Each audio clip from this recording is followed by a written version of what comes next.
सहनाववतु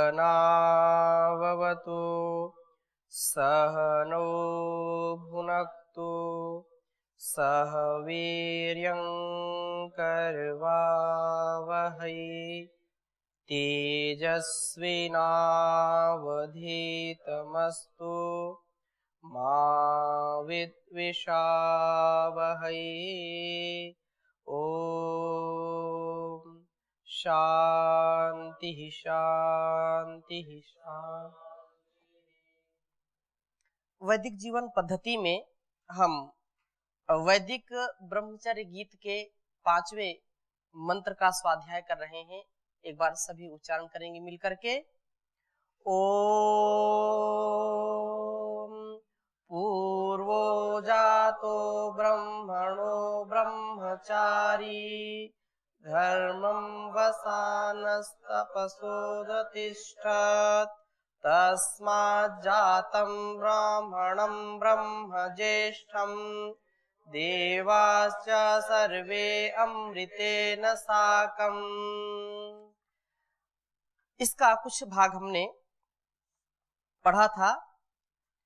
तो ब्रह्म का जन्म एक विशेष अर्थ को यहाँ पर हमने समझने का प्रयास किया था। और जो अगला क्रम है पूर्वो जातो ब्रह्मणो ब्रह्मचारी, इसको थोड़ा सा स्पष्ट करते हैं। ब्रह्म से ब्रह्मचारी पहले जन्मा है। ब्रह्मचारी ब्रह्म की पहली कृति है, उत्कृष्ट कृति है। पूर्व का अर्थ पूर्ण भी हो सकता है। पूर्व का अर्थ पूर्ण हो सकता है। मतलब यह है कि बृहत परमेश्वर से ब्रह्मचारी सर्वोत्कृष्ट होकर के पहला होकर के पैदा होता है। ब्रह्म के कारण ब्रह्मचारी पूर्णता को प्राप्त होता है और उस पूर्णता के बाद ब्रह्म को फिर जन्म देता है। क्योंकि ब्रह्म के अर्थ हमने पिछली कक्षा में पढ़े थे।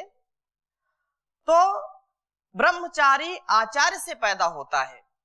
ब्रह्मचारी आचार्य से पैदा होता है। इसका अर्थ भी अंततः यही है कि वह परमेश्वर से पैदा होता है। क्योंकि परमेश्वर तो गुरुओं का भी गुरु है और अंततः आचार्य परमेश्वर ही है। यह सब पहले स्पष्ट किया जा चुका है। उस ब्रह्म से ब्रह्मचारी पहला होकर के पूर्व होकर इसलिए पैदा हुआ है क्योंकि वह स्वयं ब्रह्मचारी है।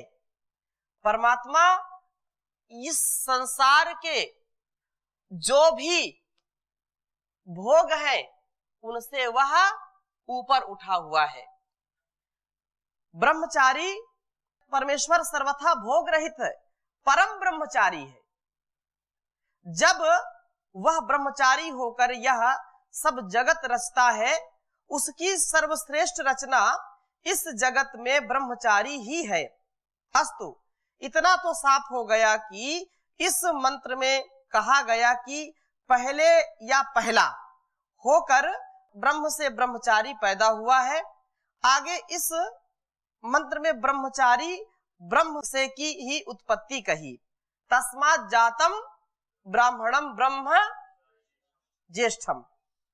तो उस ब्रह्म से पैदा हुए ब्रह्मचारी से ब्रह्म संबंधी श्रेष्ठ ज्ञान पैदा हुआ। उस से ब्रह्म संबंधी श्रेष्ठ ज्ञान पैदा हुआ। उस परमात्मा के बिना हमारे अंदर ज्ञान का आधान हो सकता है क्या? नहीं हो सकता। जो भी हमारे अंदर शक्ति कार्य कर रही है, जो भी तंत्र काम कर रहा है, वो सब उस परम पिता परमात्मा की ही विशेष कृपा है। क्योंकि श्रोत्रस्य श्रोत्रम मनसो मनो यद वाचो हवाचम सऊ प्राणस्य प्राणः चक्षुषस् चक्षु अतिमुच्य धीराः प्रेत्यस्मात् लोकात् अमृता भवन्ति। केनोपनिषद में विशेष बात कही। और ये कहा यद वाचा न अभ्युतम येन वाग अभ्युद्यते तदेव ब्रह्म त्वं विद्धि नेदम यदिदम उपासते।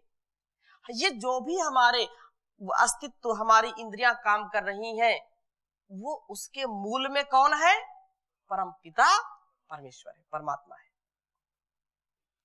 तो कैसी सुंदर बात यहाँ कही, कितने महान सत्य का यहाँ दर्शन कराया है।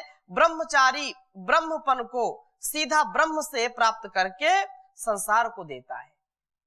ब्रह्म से वह फिर ब्राह्मण हो जाता है। जब जो ब्रह्म का आधान करता है, ब्रह्मनिष्ठ होकर के कार्य करता है, कर्म करता है, परमेश्वर के वेद ज्ञान को साक्षात परमेश्वर से प्राप्त करके संसार में उसे फैलाता है। इस बात को यहाँ इस प्रकार कहा कि वह पहले खुद परमेश्वर ब्रह्म से पैदा होता है और फिर परमेश्वर के महान ज्ञान को इस संसार में पैदा करता है। असल में परमेश्वर तो अपने ज्ञान के साथ सदा और सर्वत्र छिपा हुआ है, केवल उसे प्रादुर्भूत करने या पैदा करने की जरूरत होती है। पर उसे पैदा करने की यह शक्ति ब्रह्मचारी में ही होती है, क्योंकि वह स्वयं ब्रह्म से प्रादुर्भूत होता है, पैदा होता है। वैसे तो सारी दुनिया ही ब्रह्म से पैदा हुई है, किंतु ब्रह्मचारी ज्ञान के द्वारा, तपस्या के द्वारा, श्रम के द्वारा सीधा ब्रह्म से जन्म प्राप्त करता है। इसलिए ब्रह्मचारी में वह शक्ति होती है जिससे वह इस ईश्वर हीन दिखाई देने वाले संसार में ब्रह्म संबंधी, ब्रह्म को, परमेश्वर संबंधी ज्ञान को प्रादुर्भूत करता है, अर्थात संसार को प्रकाश देता है, संसार में ज्ञान का विस्तार करता है, ब्रह्म का विस्तार करता है। परमेश्वर संबंधी ज्येष्ठ ज्ञान को, सर्वोत्कृष्ट ज्ञान को, उच्चतम ज्ञान को पैदा करता है, क्योंकि ऋते ज्ञाना न मुक्ति, बिना ज्ञान के मुक्ति नहीं हो सकती। सत्यम ज्ञानम अनंतम ब्रह्म, उस परमेश्वर के बिना हमारी मुक्ति कभी नहीं हो सकती है। तो ज्ञान बहुत पवित्र है। इस संसार में ज्ञान रूपी नौका में ही हम बैठ करके इस संसार के भवसागर को पार कर सकते हैं, और कोई दूसरा उपाय नहीं है। इसलिए बहुत अच्छी बात यहां पर कही जा रही है कि ज्ञान के द्वारा ही यह ब्रह्मचारी पैदा होता है और उसी ज्ञान को सब जगह ये विस्तार करता है। सीधा ब्रह्म से इसका जन्म प्राप्त होता है। इसलिए ब्रह्मचारी में वह शक्ति है जिससे वह इस संसार में जो ईश्वर दिखाई नहीं पड़ता है उसको वह प्रतिष्ठित करता है, उसको वैसा वो जीवन जी करके दूसरों को भी वैसा जीने के लिए प्रेरित करता है। परमेश्वर का जो ज्ञान है, परमेश्वर संबंधी जो मामूली निराधार ज्ञान तो बहुत लोग बोलते रहते हैं और केवल शाब्दिक चर्चा करने वाले तो बहुत ही हैं, पर उपदेश कुशल बहुतेरे। वे लोग जो इसकी कुशलता में बहुत निपुण है, बखान करने में बहुत निपुण है, लेकिन उनका आचरण, उनकी तपस्या, उनकी तेजस्विता बहुत न्यून है। इसलिए इसका विशेष जो ज्ञान का आधान कराने का कार्य है वो एक ब्रह्मचारी ही कर सकता है। महर्षि देवदयानंद जी भी कहते हैं कि संसार का भला जितना एक ब्रह्मचारी सन्यासी कर सकता है उतना और दुनिया में कोई कर नहीं सकता है। तो परंतु परमेश्वर के जो अनुभूति कारक सच्चे ज्ञान को, उत्कृष्ट ज्येष्ठ ज्ञान को तो ऐसा ब्रह्मचारी ही जगत में उत्पन्न कर सकता है, जिसने ब्रह्म का स्वयं साक्षात्कार किया है, अनुभव कर लिया है, जिसने अपना जन्म ही उस ब्रह्म से प्राप्त किया है, जो कि ब्रह्म जात है। उस ब्रह्म जात ब्रह्मचारी के द्वारा न केवल इस संसार में ईश्वरीय श्रेष्ठ ज्येष्ठ ज्ञान पैदा होता है उससे, किंतु उस द्वारा सब देवता लोग अमृत से युक्त हो जाते हैं। देव होना, अमर होना, अमृतत्व, अमरता ही देवों की मनुष्यों से विशेषता है। मनुष्य तो मरण धर्मा है, परंतु देवता जो होते हैं वे अमृतत्व को प्राप्त कर लिए होते हैं। ब्रह्म द्वारा यहाँ मर्त्य मनुष्य ही एक दिन अमर और देव हो जाता है। मतलब यह है कि ऐसे ब्रह्मचारी के द्वारा संसार में ब्रह्मज्ञान, दिव्यता और अमरता पैदा होती है। ब्रह्मचारी के द्वारा यह स्थापित किया जाता है कि वास्तव में जो ज्ञान है वो कितना मनुष्य को महान बना सकता है, मनुष्य के जीवन में कितनी सुख, शांति, समृद्धि का आधान कर सकता है। परमेश्वर परांगमुख, भोगोन्मत्त, अज्ञानग्रस्त संसार में आत्मज्ञान का प्रादुर्भाव होता है। आत्मोन्मुख होने से सहजतः होने वाले चमत्कार प्रकट होते हैं। जो है बहुत से मनुष्य अपने क्षुद्र मर्त जीवन को छोड़ने के लिए बिल्कुल व्याकुल हो जाते हैं और ब्रह्मचारी से लाए गए इस ज्येष्ठ ब्रह्म को प्राप्त करके ये अमृत से युक्त दिव्य देव बन जाते हैं। विशेष ध्यान देने की बात है, बहुत से मनुष्य अपने क्षुद्र मर्त जीवन को छोड़ने के लिए बिल्कुल व्याकुल हो जाते हैं और ब्रह्मचारी से लाए गए इस ज्येष्ठ ब्रह्म को प्राप्त करके अमृत से युक्त दिव्य देव बन जाते हैं। संसार के भोग करके, संसार के भोग करके मनुष्य रोगग्रस्त हो जाता है। रोगग्रस्त हो गया तो फिर उसको इतना उपचार कराने पर भी वो कभी ठीक नहीं होता, तो जल्दी से अपने जीवन को समाप्त करना चाहता है। थोड़ी थोड़ी बातों से व्यक्ति दुखी हो जाता है, परेशान हो जाता है, हताश निराश हो जाता है, तो अपने जीवन को वह समाप्त करना चाहता है। अपने अंदर के ज्ञान को नहीं समझ पाता है। उसके अंदर जो प्रेरणाएं उठती हैं, उन प्रेरणाओं को न समझ करके उनका आदर जो करना चाहिए उनका निरादर कर देता है, जिससे वह भटक जाता है और भूल भटक करके वह अपने जीवन को खो देता है। अनेक घटनाएं रोज घटती हैं, रोज। क्या कारण है? क्योंकि उन्होंने इस ज्ञान का पान नहीं किया, ब्रह्म ज्ञान का, ब्रह्मचर्य का जो अमृत है उन्होंने कभी चखा नहीं है।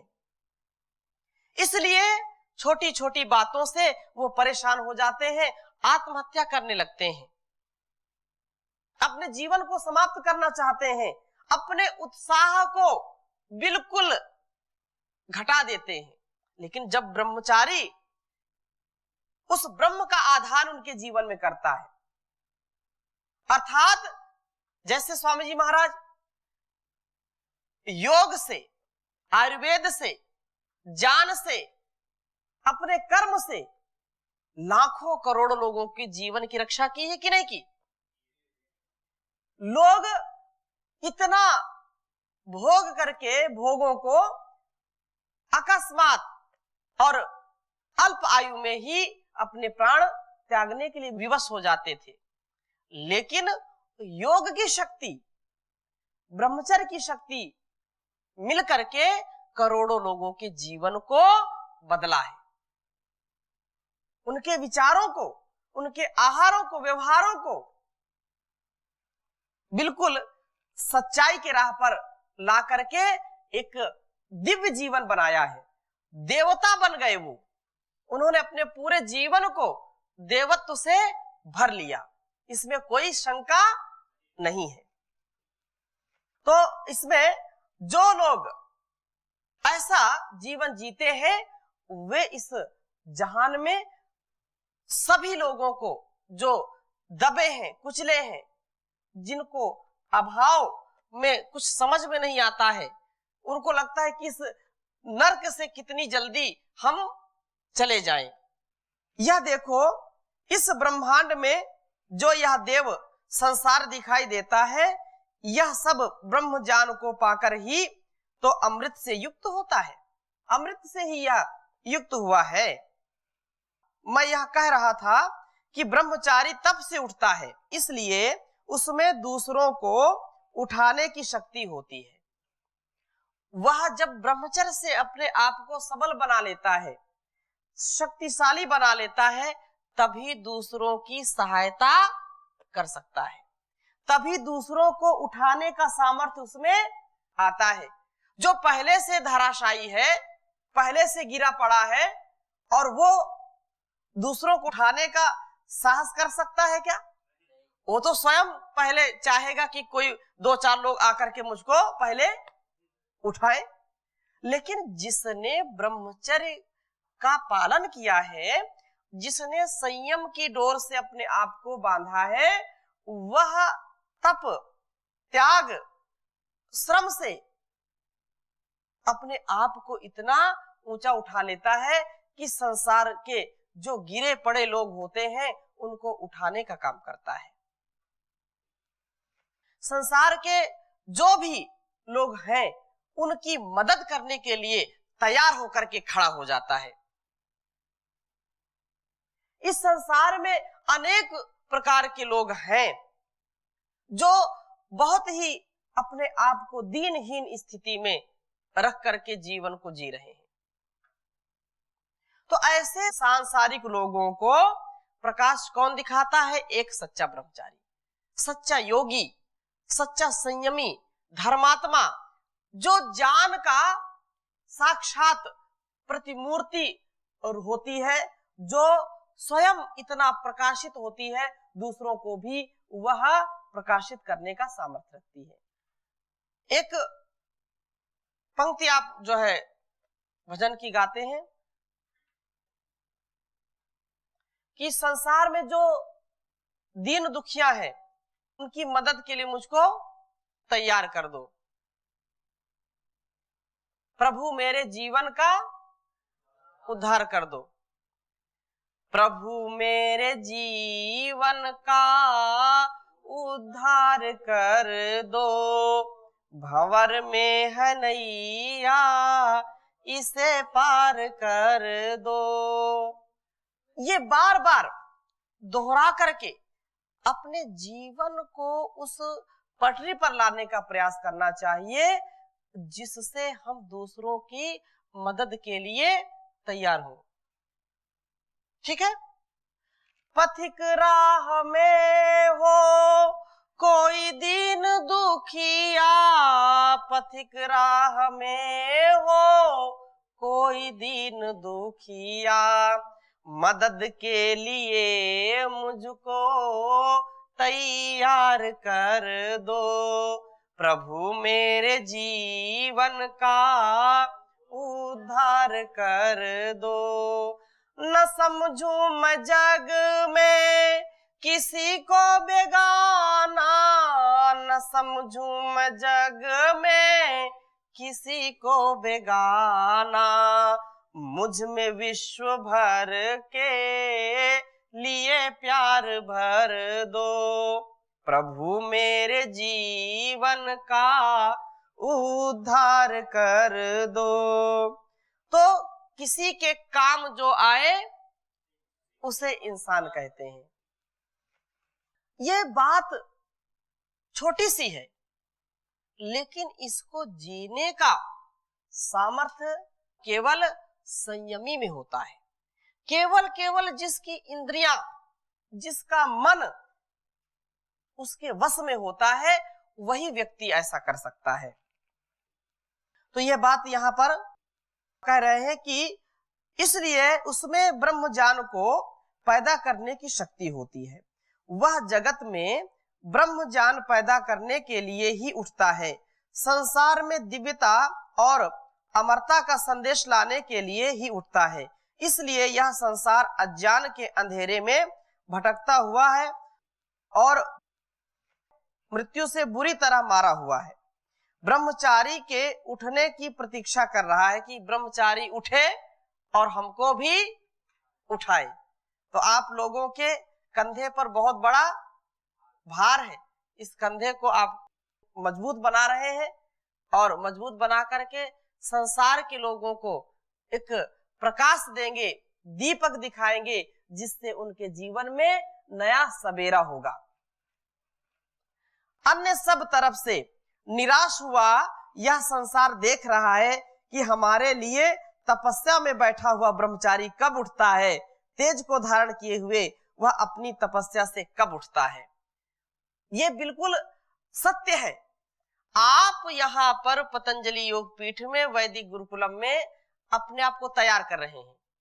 परम पूज्य स्वामी जी महाराज, परम पूज्य गुरु जी, आचार्य जी के सानिध्य में इतने ब्रह्मचारी तैयार हो रहे हैं जिनको देख करके भारत ही नहीं पूरा विश्व बहुत टकटकी लगा करके देख रहा है कि निर्माण का कार्य कहां हो रहा है, वैदिक गुरुकुलम में हो रहा है।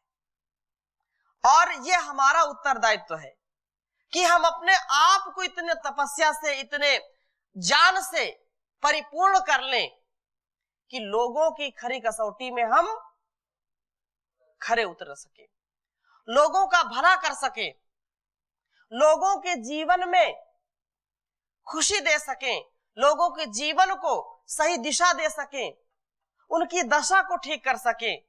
ये बहुत बड़ा उत्तरदायित्व है ब्रह्मचारी और सन्यासियों का। यदि हमने अपने जीवन को ऐसा जिया तो समझो कि हमारा जीवन सफल हो गया। ये जीवन की नैया उस पार लग गई, नहीं तो बहुत कठिन काम है, ये बहुत कठिन काम है। ये जीवन का जो सार है उस परमात्मा के प्यार से मिला है, उस ब्रह्म का आधान हमारे अंदर है। तो हमारा भी कर्तव्य है कि जो ज्ञान का आधान हमारे अंदर है वे अन्य लोगों के अंदर भी हो, वो अन्य लोगों को भी उस पिपासा, उस मुमुक्षुत्व, उस जिज्ञासा जो भाव है उनका, उसको हम पूरा करें। लेकिन पहले अपने आप को तो तैयार करें। हर ब्रह्मचारी का यह कर्तव्य है कि पहले अपने आप को हर प्रकार से तैयार कर ले, तन से, मन से, विचार से, हर प्रकार से अपने आप को फिट करें। और जो स्वयं फिट है वो दूसरों को भी फिट कर देता है, और जो स्वयं अनफिट है वो दूसरों को कैसे फिट कर सकता है। वो फिट करेगा तो उसको ही लोग अनफिट कर देंगे। हाँ, तो अपने आप को हम फिट करें, अपने आप को तैयार करें, एक भी हमारे अंदर दोष ना आए, हम ऐसे पवित्रतम जीवन को जिए। यह जीवन किसके लिए है? ईश्वर के लिए है। जीवन किसके लिए है? गुरु के लिए है। ये जीवन किसके लिए है? राष्ट्र के लिए है। ये जीवन किसके लिए है? मातृभूमि के लिए है। क्यों? क्योंकि यह जीवन इन्हीं से मिला है, यह जीवन इन्हीं से मिला है, माता पिता से मिला, और उसमें परम पिता परमेश्वर की विशेष कृपा। तो परमात्मा को जो ये मंत्र कह रहा है कि ब्रह्मचारी को पहले कौन जन्म देता है? ब्रह्म। और ब्रह्म को जन्म देने का कार्य कौन करेगा? ब्रह्मचारी। तो तेरा तुझको अर्पण क्या लागे मेरा। हाँ, ये जीवन मुझको माता पिता, गुरु, आचार्य और इस संसार से मिला है, इस राष्ट्र से मिला है, इस मातृभूमि से मिला है। तो इसको अर्पण करना ही हमारा परम कर्तव्य है। ये जीवन तुम्हारा, तुम्ही को है अर्पण, लगा दो किनारे इसे मेरे भगवन। ये जीवन तुम्हारा, तुम्ही को है अर्पण, लगा दो किनारे इसे मेरे भगवन। हो जग के पालक जग के खिवैया, तुम्ही मेरे पालक तुम्ही हो खिवैया। ये सोया है मानव इसे तुम जगा दो, ये सोया है मानव इसे तुम जगा दो, लगा दो किनारे इसे मेरे भगवन। वो संसार का चलाने वाला है और वही पार लगाने वाला है। उसके बिना हमारी नैया कभी पार नहीं हो सकती है। हमारा जीवन, हमारे जीवन का कभी उद्धार नहीं हो सकता, हमारे जीवन का परिष्कार नहीं हो सकता है। इसलिए उस परम पिता परमेश्वर को हम स्वीकार करें, उसको अंगीकार करें। जब उसको अंगीकार करेंगे तभी उसका प्यार मिलेगा, उसका दुलार मिलेगा। और जैसे कोई छोटा सा बच्चा अपने पिता या माता की गोद में जब जाता है तो उसको किसी प्रकार की और कोई चाहना नहीं होती है। भले ही भूखा ना हो बच्चा, बाहर रोता रहता है, लेकिन जैसे ही माँ की गोद में जाएगा चुप हो जाएगा। क्यों? क्योंकि माँ की गोद में ही पूर्ण संतुष्टि उसको मिलती है। ऐसे ही जो अध्यात्म के मार्ग में चलने वाले लोग हैं, जो ब्रह्मचारी सन्यासी हैं, वे परमात्मा की गोद में ही सच्ची शांति, सच्चा सुख पाते हैं।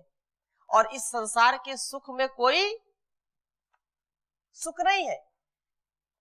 वो तो ठीक है कि हम इसके बिना हमारा जीवन नहीं चल सकता है। जो नितांत आवश्यक हैं वस्तुएं, उनका तो प्रयोग करना ही करना है, परंतु इस बात का ध्यान रहे कि इन जो सांसारिक वस्तुएं हैं, इनसे कभी हमारा उद्धार नहीं हो सकता है, इनसे कभी हमारा बेड़ा पार नहीं हो सकता है। तो बेड़ा भी पार करना है, जीवन का उद्धार भी करना है और इस संसार का भी उद्धार करना है। इन्हीं शुभ संकल्पों के साथ यही विराम देते हैं, आगे और इसका स्वाध्याय करेंगे। ओम शांति शांति शांति।